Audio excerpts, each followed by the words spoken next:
Hello, everyone, and welcome back to some more DDO. Last time we left off, we were just about to head into the Heytons family crypt, so let's head off into the Heytons family crypt. Let's pull my bow. Alright, so we could, go group it. I think, yeah, private or public. I'm gonna just keep it private. Normal. We're not eligible for any of these things yet. Yeah, let's go. So, my goal for this game is to play through it as far as possible as a bard, as like a solo adventurer, to see how far I can get without having to group up. And let's go talk to this guy. Coming from deep in the crypt, you hear the strange and unsettling echoes that Kaya spoke of. And by the passage leading in, a grim-faced man glares at you. I haven't seen you before. You're new to Korthos? Well, you should go back up to the village. The crypt is falling apart. You should run to rubble and hurt yourself. Fine, don't come crying to me after you trip in the dark and break your neck. Strange. Sarcophagi line the walls, but they're broken open and empty. Where did the bodies go? So I know, out of character, out of game later, this is a secret door. But because my search skill is so low, I don't get a prompt about it. And I believe if I use my search ability, I won't find anything. Yeah.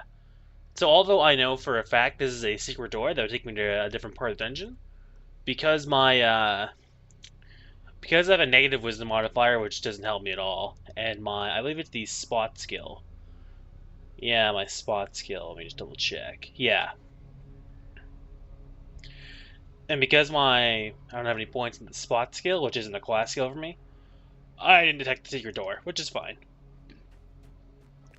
And although I know it exists and is there, I can't cheat and just use this to find it. I can't find it with the search skill. I need to spot it first before I can search for it.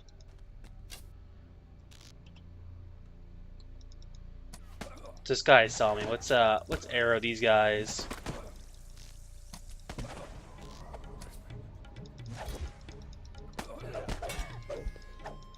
So yeah, this is the basic, we're gonna be... What were those cultists up to? This bears more investigation. We're gonna be beating guys up. And I'll be casting Cure Light Wound spells myself to keep up the fight. A treasure chest glimmers in the dark passage here. Though rusty, this longsword is still sharp. It's a slashing weapon, perfect for slicing through putrid zombie flesh that would resist puncturing or bludgeoning weapons.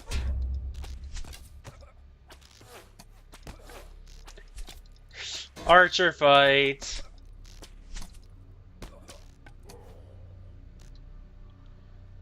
So yeah.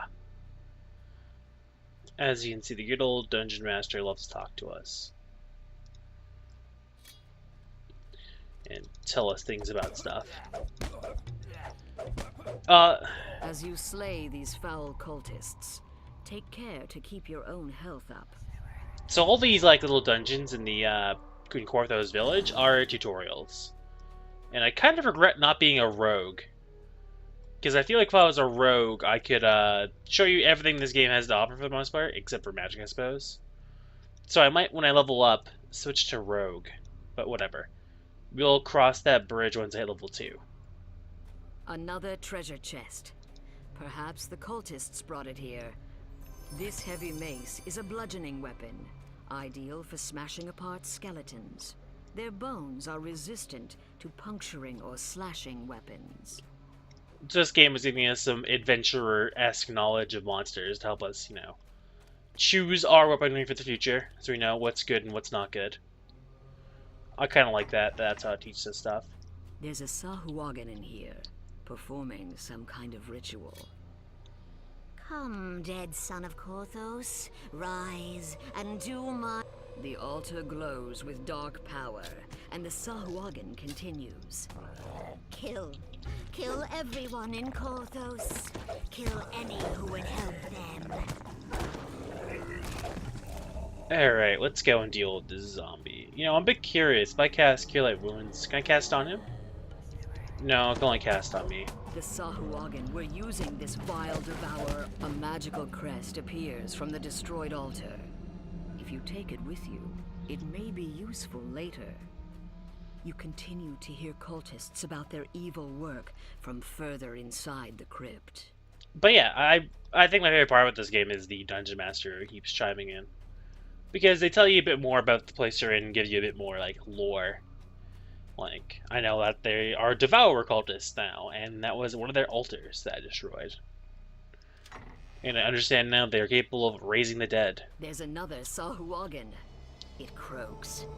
Cragwolf Heyton, in life you served the light. But in death, you shall serve the Devourer. The Sahuagin glows. These Devourer altars will create a blight of undead upon Korthos. You know what needs to be done.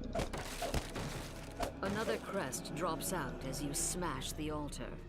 There might still be other altars elsewhere in this crypt. But yeah, so a lot of these early dungeons, like I was saying, are going to be tutorials, by the way.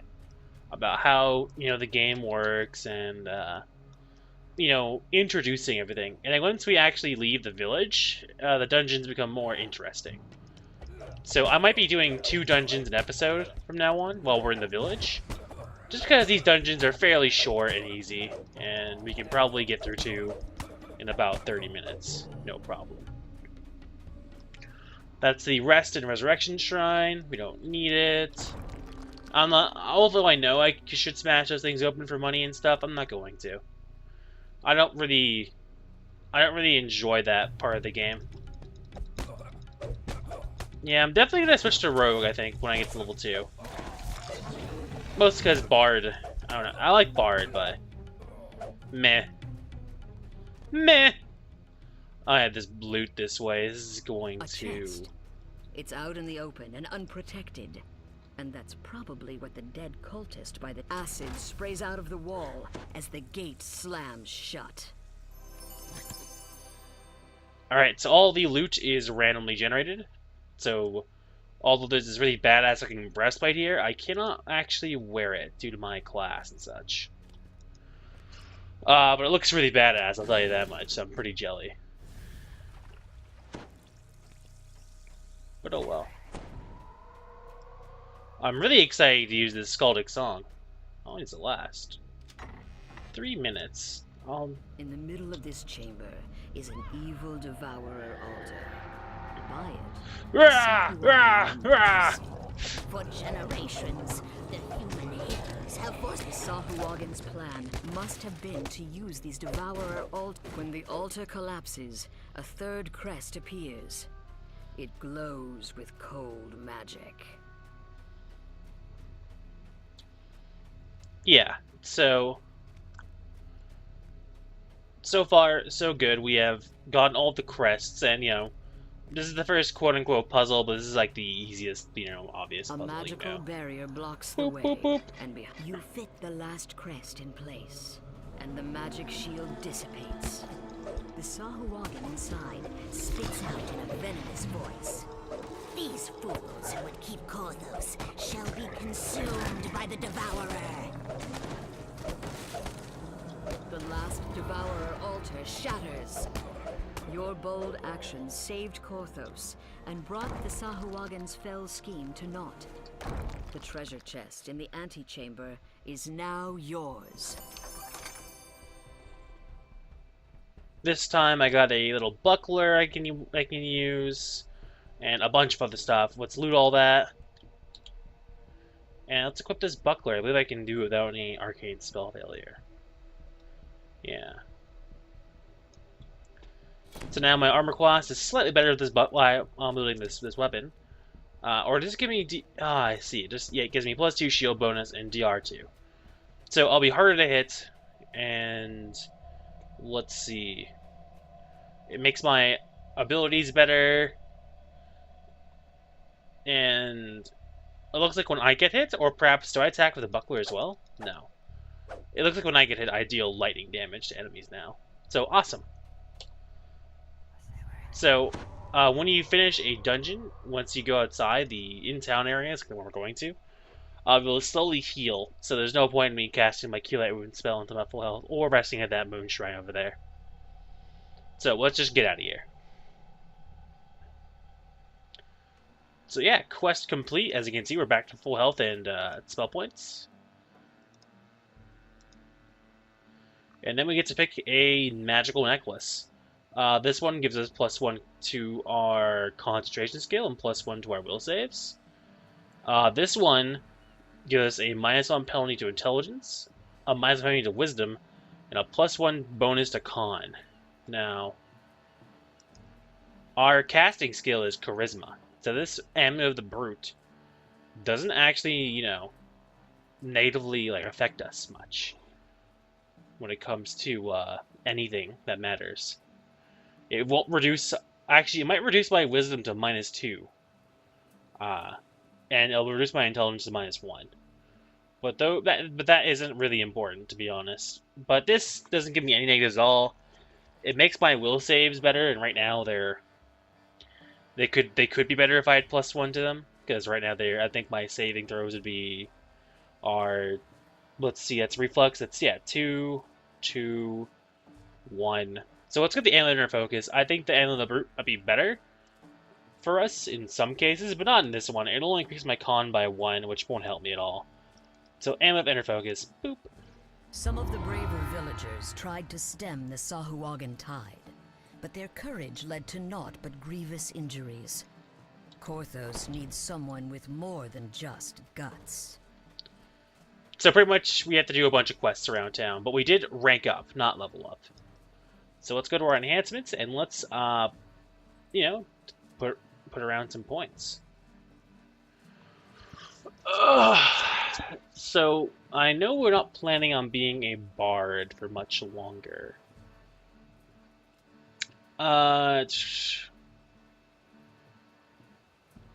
this like a passive? Yeah, +1 attack, +1 bard song. Yeah, let's get this. I want to do more bard songs when I do stuff, and those are my points. I don't have like a yeah. Okay, good. So except we now get 2 bard songs and a +1 to attack. So let's do this village storehouse quest. It's also really quick. We will probably finish it in less than, you know, if this episode is more than 30 minutes long, I will be surprised. So yeah, this quest, I believe, is, let me see if I remember what it is. Dust and mold fill this ill-maintained storehouse. You can hear the telltale skittering of vermin nearby. Not the one I was thinking it was, but whatever. There is a quest that you do in Korthos Village, which is like a defend the point quest. I thought this is the one, but it's not. That's fine. This will probably go by a lot quicker then. So let's just, I'm gonna try and speed through these tutorial-like quests. But I won't skip past the story. Just because I think the story is interesting enough, learning about the lore of Eberron. The D&D world that no one really goes to ever. The door's lock is beyond hope of picking. Hopefully the key is still somewhere in the storehouse. And as you can see, every dungeon does not necessarily have the same DM, Dungeon Master. In this case, you have a different person. I believe, if I'm not mistaken, I think this guy is Mr. Gygax himself, the guy who made D&D. This might not be him, though. I do know he does voice as the Dungeon Master for some of the dungeons in this game, but I'm not quite sure if this is one of them. So don't quote me on that. But, if there were a voice for the guy who made D&D, I'd imagine this would be his voice, like something kind of like, something fairly badass and storyteller-like. Either way, this guy sounds awesome. So, yeah. This appears to be the main storeroom. It seems the villagers have been preparing for a protracted siege.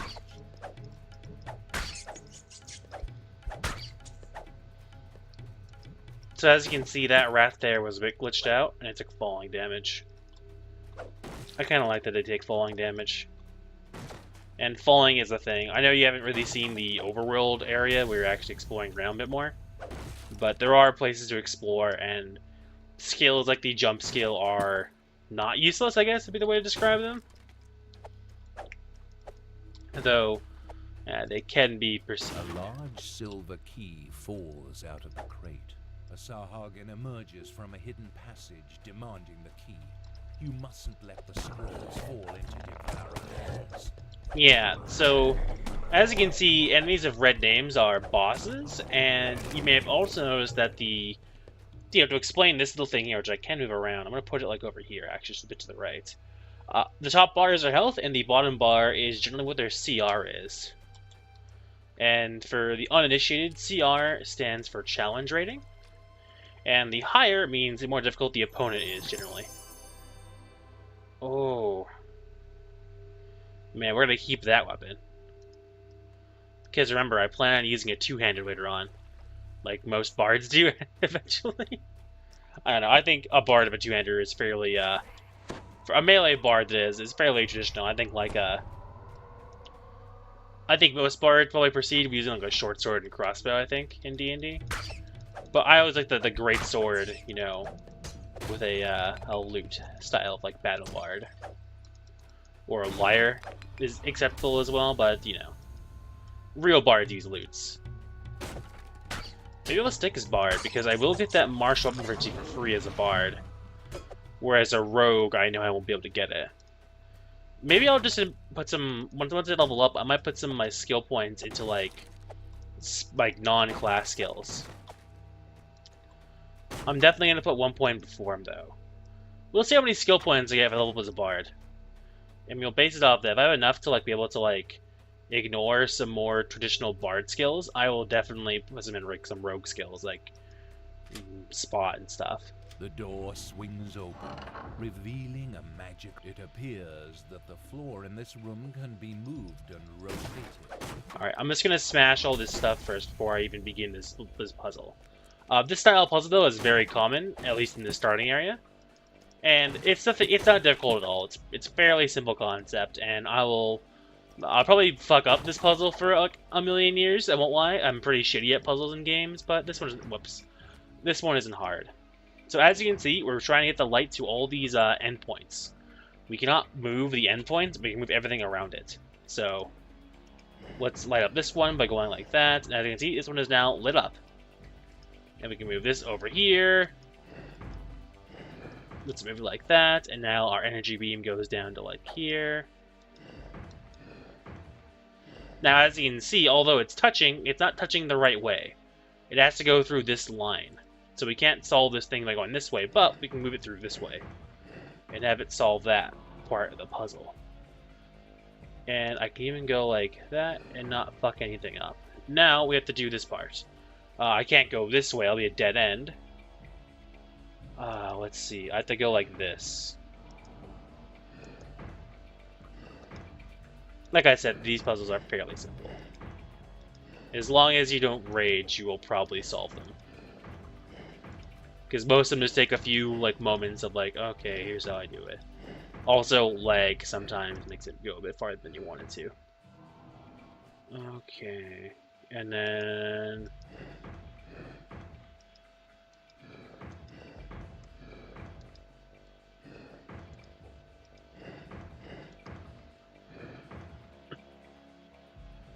Okay, so I thought that the energy coming in straight down this way. I know that. So it has to be like this, and then you have to be like that. The protective spell dissipates. All that remains now is to take and deliver the Cool. scroll. So we got the scroll, no problem. Let's finish the dungeon, hand the quest, and we'll probably rank up again. And then with that rank up, we will, end for the time being. Like before, we won't need to worry about healing ourselves. Once we leave the dungeon, we'll be back at full resources, which is always nice. Though this is not true when you exit out into a an adventuring zone, as I'm going to call it. Though I think it has a different name than that. Maybe it is called an adventuring zone. I'm not 100% certain. So yeah, we have to pick, you know, whether we get the Agile belt, which gives us a bonus to reflex saves, a bonus to fortitude saves, or +5 maximum HP.